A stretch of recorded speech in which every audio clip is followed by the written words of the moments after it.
तर पेट्रोल टाकायला आलो तर इथे भरपूर लाईन होती. आला नंबर कसा तरी आणि त्यात टाकीचं झाकणच खोलाना.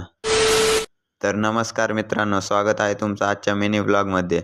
हे पहा, सकाळी सकाळी काय चाळे चालू आहेत रूममध्ये. दोरी घेऊन उड्या मारतोय. नंतर काय रूममध्येच क्रिकेट चालू केलंय. मग मी पण चालू केलं खेळायला. तर सकाळी सकाळी थोडीशी मस्ती करून आलोत कॉलेजला आलो, पण काय लेक्चर नाही झाले. तर लेक्चर नाही म्हणल्यावर चालले वापस सगळे.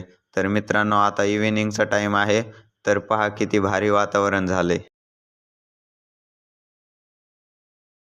तर आता आपली शाईन काढली, थोडं बाहेरून येऊयात म्हणलं. पेट्रोल पंप दिसल्यावर कळलं की आपल्या शाईनमध्ये पेट्रोलच नव्हतं. मग घेतली पेट्रोल पंपावर. इथे तर भरपूर लाईन लागलेली होती. इकडे तर काय पेट्रोलचं टँकर आलेलंच होतं. ती कसं तरी नंबर आला तर या झाकणाने घोळ घातला. खोलानाच गेलं. गाडी साईडला घेऊन खोललं झाकण आणि टाकलं मग पेट्रोल. तर इकडे आलो तर काय कलेक्टरची गाडी भेटली. तर मित्रांनो, आजच्यासाठी एवढंच. कसा वाटला आजचा मिनी ब्लॉग कमेंट करून नक्की सांगा. भेटूया पुढच्या ब्लॉगमध्ये.